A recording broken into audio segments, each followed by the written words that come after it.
In a few weeks, we will also reassess the state of Chrysler and General Motors.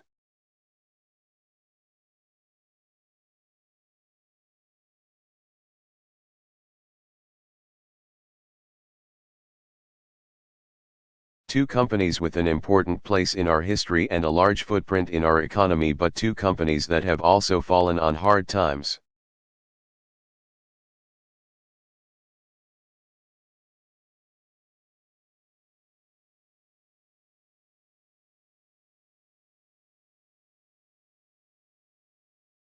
Late last year, the companies were given transitional loans by the previous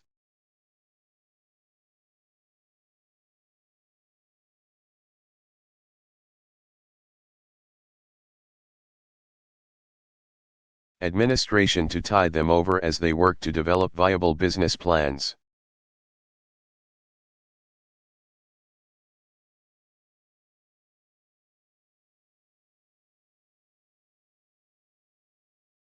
Unfortunately, the plans they developed fell short.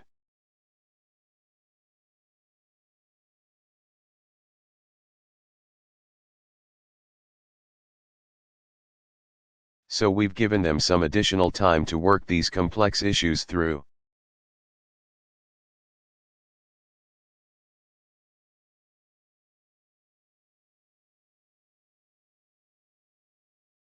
And by the way, we owed that not to the executives whose bad bets contributed to the weakening of their companies.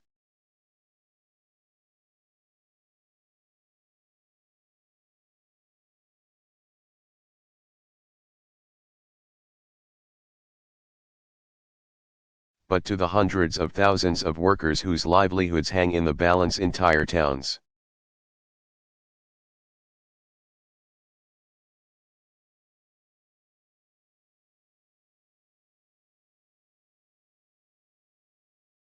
Entire communities, entire states are profoundly impacted by what happens in the auto industry.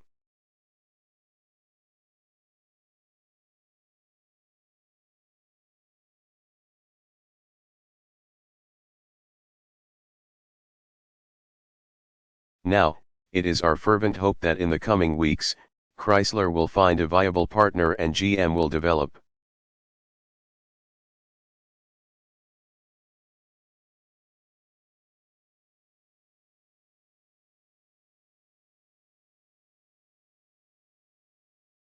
A business plan that will put it on a path to profitability without endless support from American taxpayer.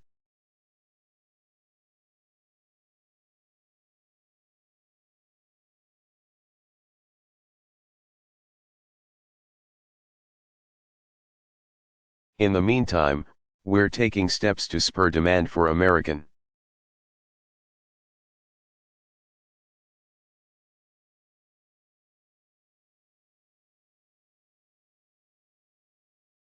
cars and provide relief for auto workers and their communities.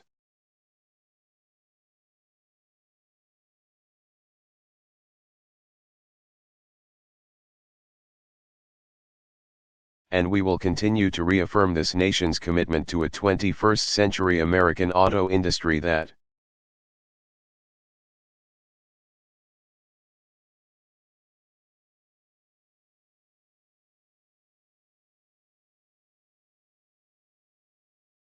creates new jobs and builds the fuel-efficient cars and trucks that will carry us toward a clean energy future.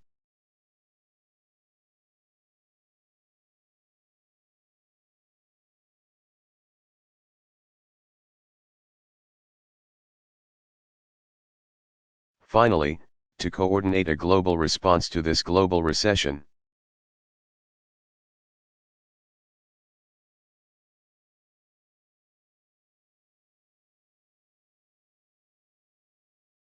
I went to the meeting of the G20 nations in London the other week.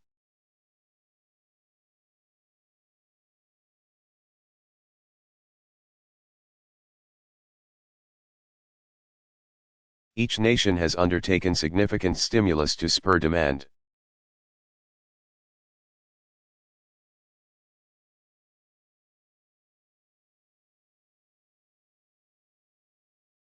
All agreed to pursue tougher regulatory reforms.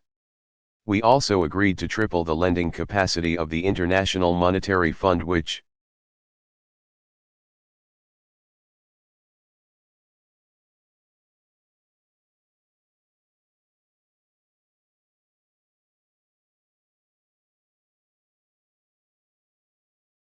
as many of you know, is an international financial institution supported by all the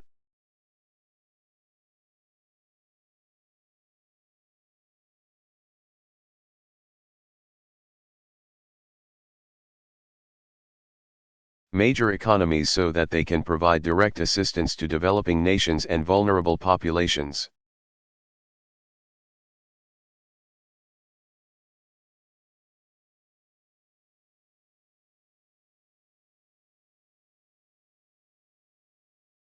That's not just charity, because America's success depends on whether other nations have the ability to buy what we sell.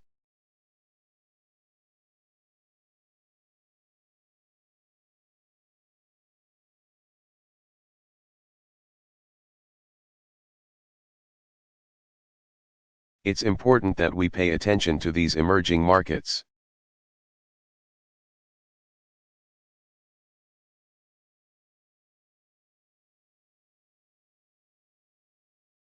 We pledge to avoid the trade barriers and protectionism that hurts us all in the end.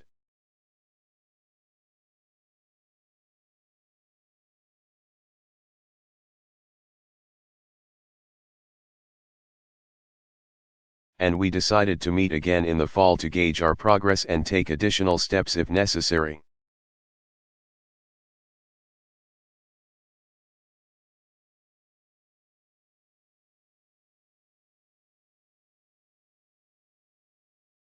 So that's where we've been, that's what we've done in the last 3 months.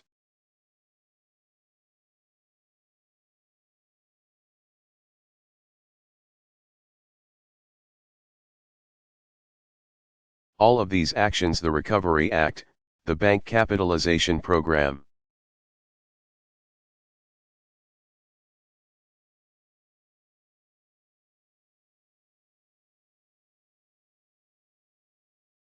the housing plan, the strengthening of the non-bank credit market, the auto plan.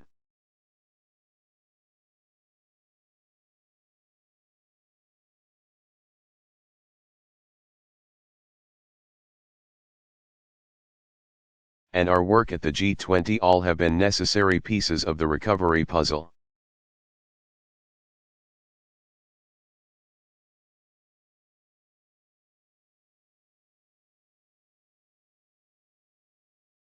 They've been designed to increase aggregate demand to get credit flowing again.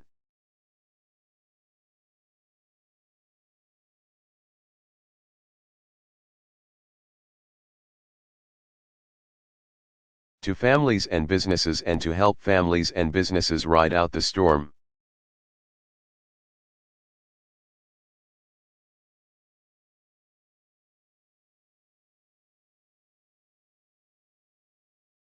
And taken together, these actions are starting to generate signs of economic progress.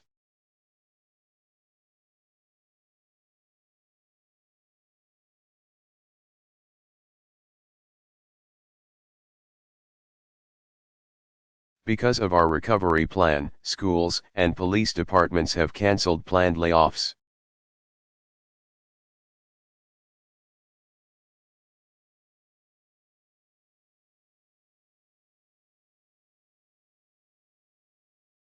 Clean energy companies and construction companies are rehiring workers.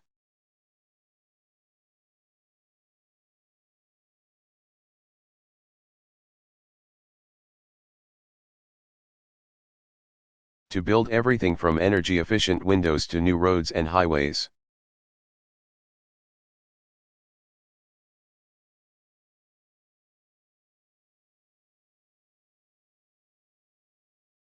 Our housing plan has helped lead to a spike in the number of homeowners who are taking advantage of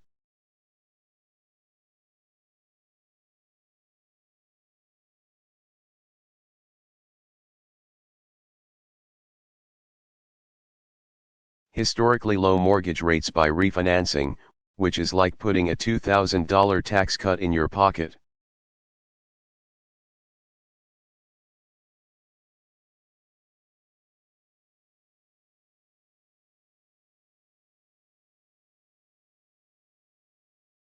Our program to support the market for auto loans and student loans has started.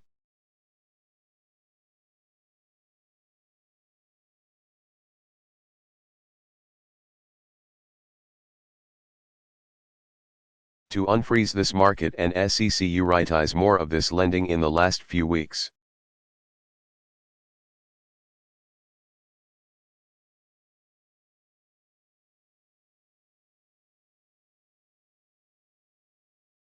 And small businesses are seeing a jump in loan activity for the first time in months.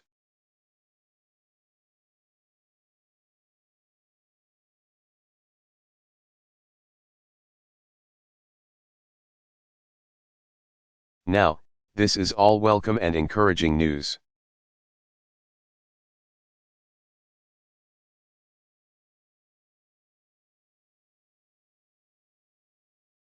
It does not mean the hard times are over.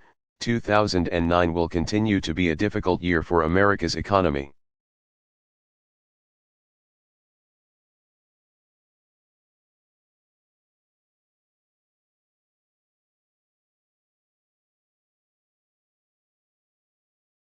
And obviously, most difficult for those who've lost their jobs.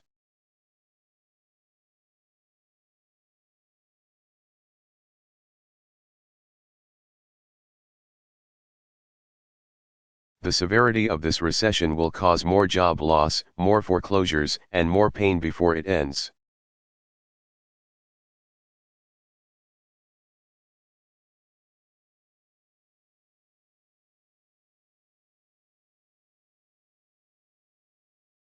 The market will continue to rise and fall.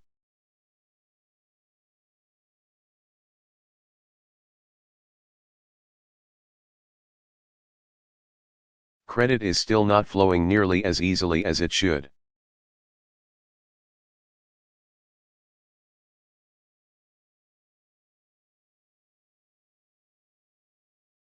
The process for restructuring AIG and the auto companies will involve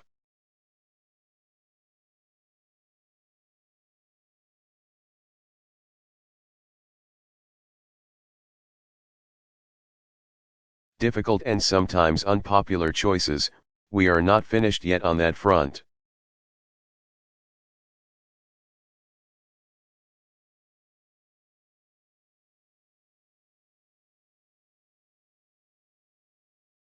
And all of this means that there's much more work to be done.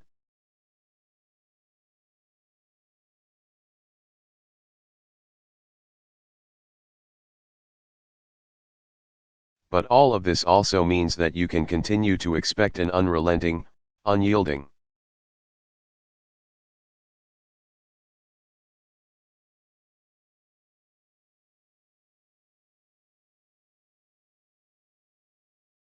day-by-day effort from this administration to fight for economic recovery on all fronts.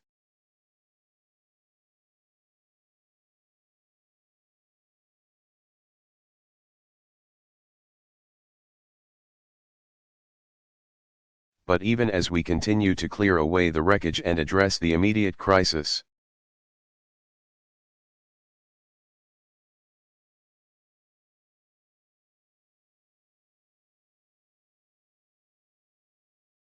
it is my firm belief that our next task, beginning now, is to make sure such a crisis never happens again.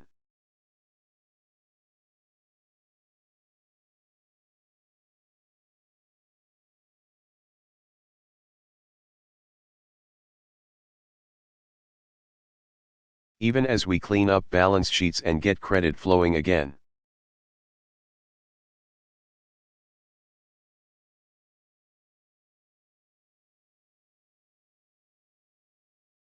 Even as people start spending and businesses start hiring, all that's going to happen, we have to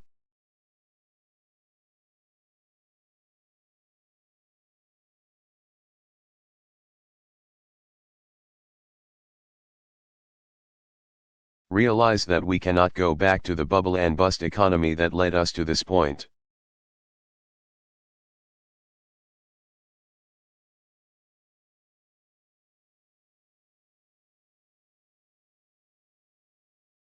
It is simply not sustainable to have a 21st century financial system that is governed by 20th century.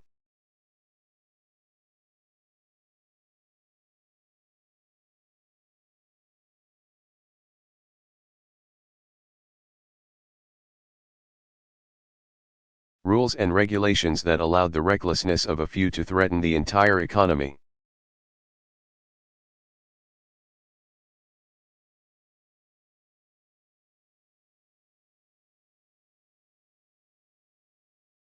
It is not sustainable to have an economy where in 1 year,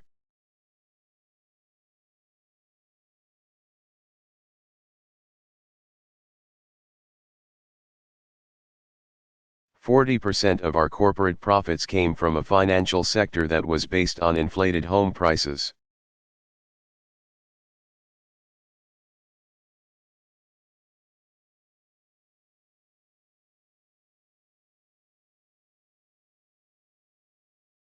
Maxed out credit cards, over-leveraged banks, and overvalued assets.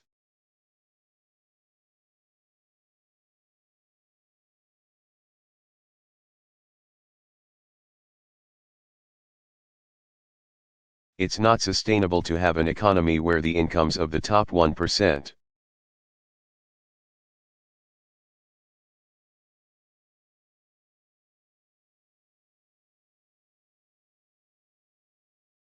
has skyrocketed while the typical working household has seen their incomes decline by nearly $2.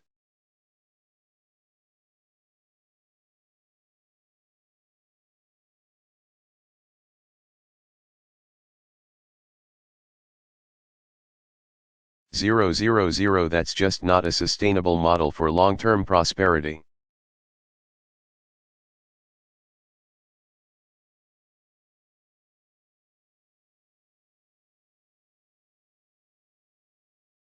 For even as too many were out there chasing ever bigger bonuses and short-term profits over the last decade.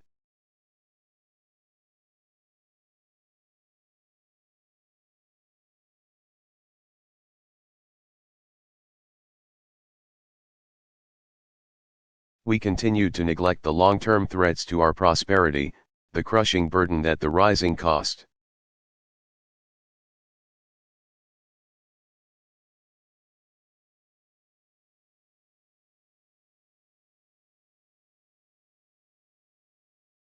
of healthcare is placing on families and businesses, the failure of our education system to prepare our workers for a new age.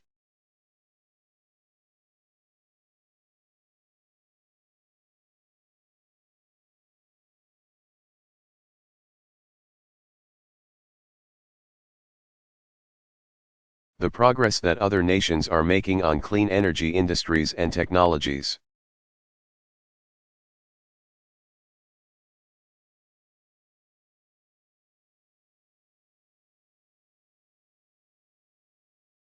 While we remain addicted to foreign oil, the growing debt that we're passing on to our children.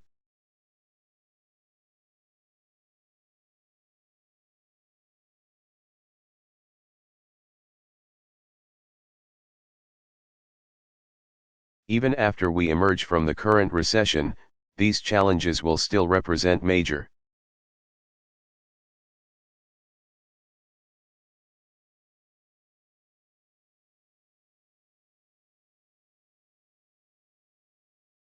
obstacles that stand in the way of our success in the 21st century. So we've got a lot of work to do.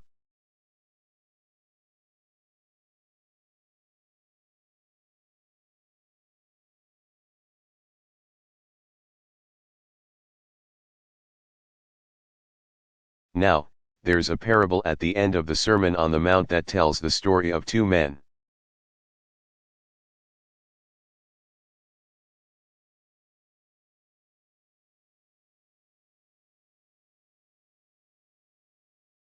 The first built his house on a pile of sand, and it was soon destroyed when a storm hit.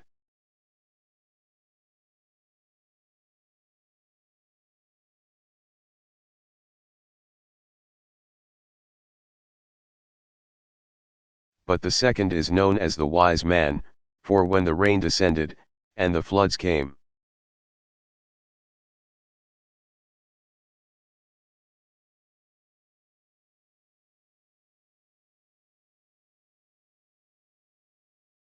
And the winds blew, and beat upon that house, it fell not, for it was founded upon a rock.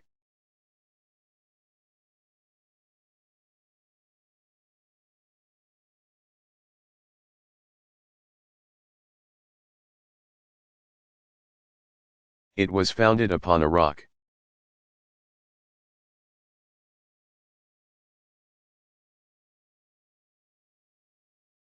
We cannot rebuild this economy on the same pile of sand. We must build our house upon a rock. We must.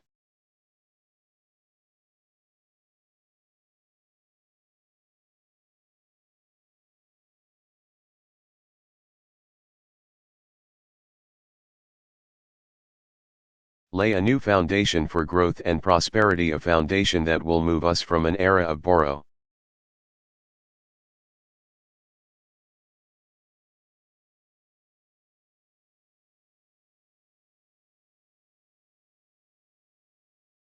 And spend to one where we save and invest, where we consume less at home and send more exports abroad.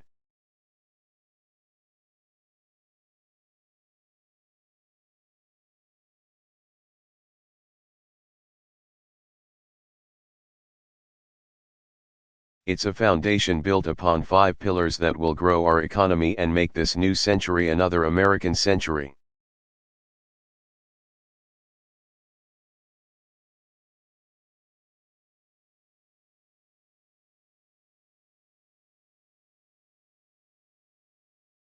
Number 1, new rules for Wall Street that will reward drive and innovation, not reckless risk-taking.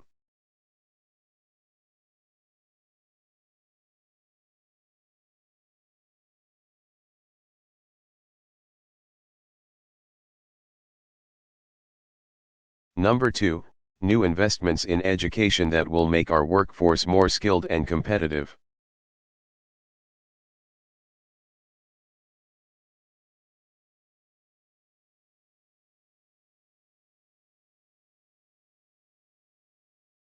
Number 3, new investments in renewable energy and technology that will create new jobs and new industries.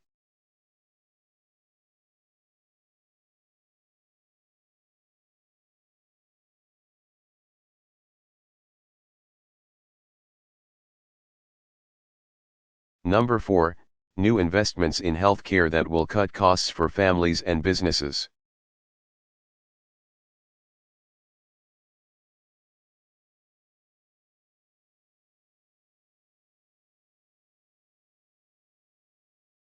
And number 5, new savings in our federal budget that will bring down the debt for future generations.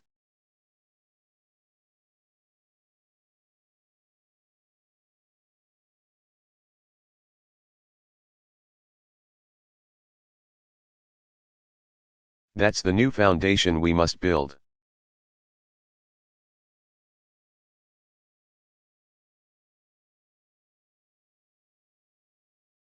That's our house built upon a rock.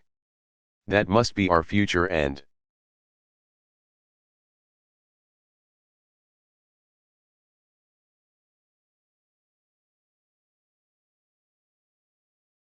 my administration's policies are designed to achieve that future.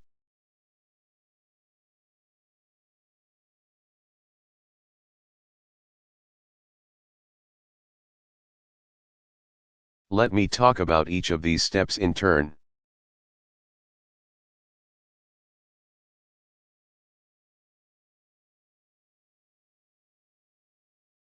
The first step we will take to build this foundation is to reform the outdated.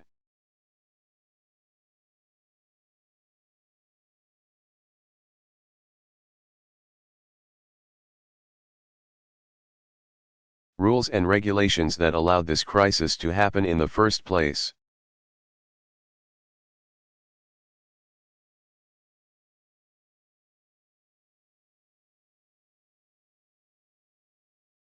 It is time to lay down tough new rules of the road for Wall.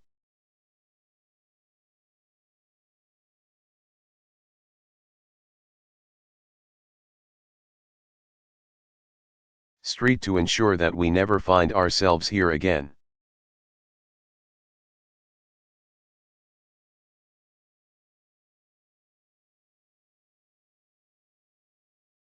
Just as after the Great Depression new rules were designed for banks to avoid the kind of reckless speculation that helped to create the Depression.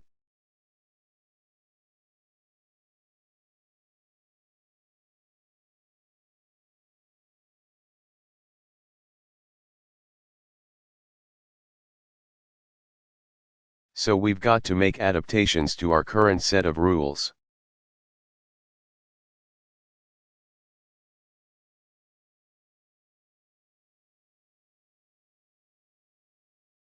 Create rules that punish shortcuts and abuse, rules that tie someone's pay to their actual job performance. A novel concept.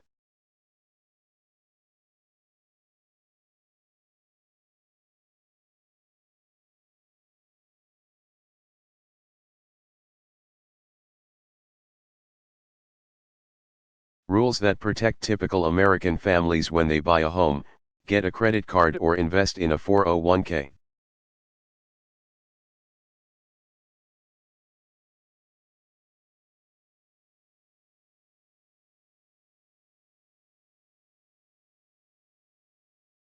So we've already begun to work with Congress to shape this comprehensive new regulatory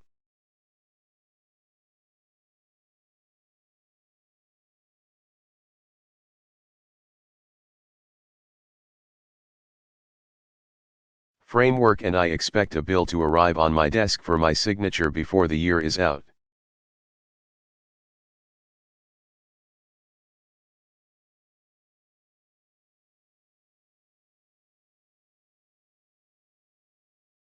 The second pillar of this new foundation is an education system.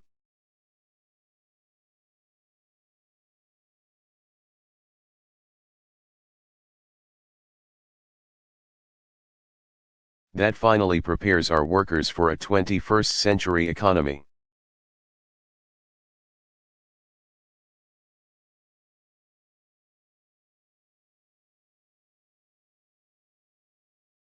You know, in the 20th century, the GI Bill helped send a generation to college.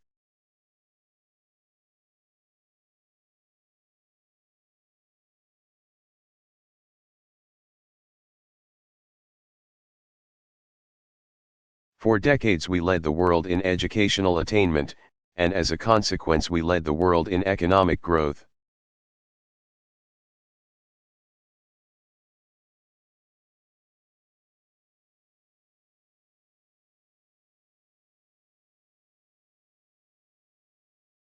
But in this new economy, we've come to trail the world's leaders in graduation rates.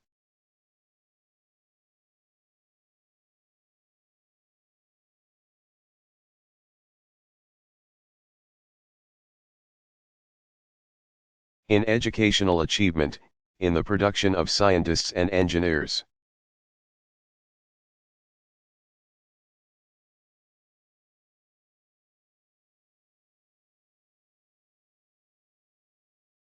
That's why we have set a goal that will greatly enhance our ability to compete for the high wage.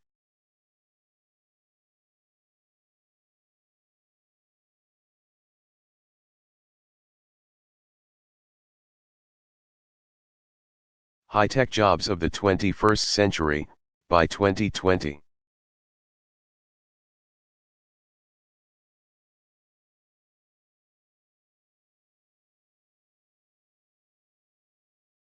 America will once again have the highest proportion of college graduates in the world.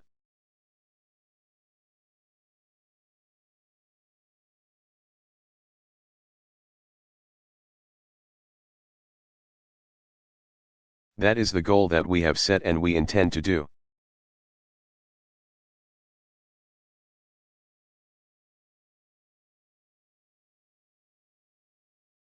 To meet that goal, we have to start early.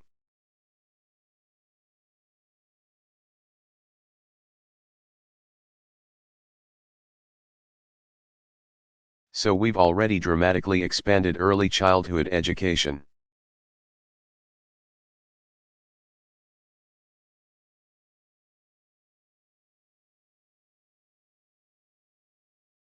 We are investing in innovative programs that have proven to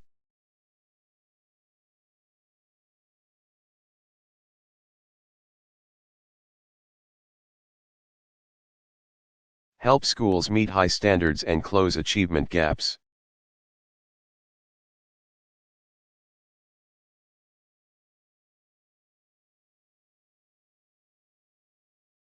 We're creating new rewards that tie teachers' performance and new pathways for advancement.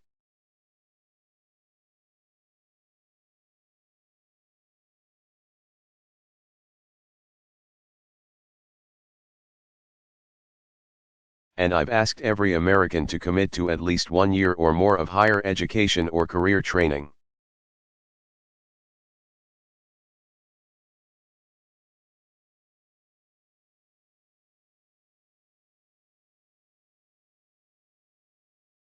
And we have provided tax credits to make a college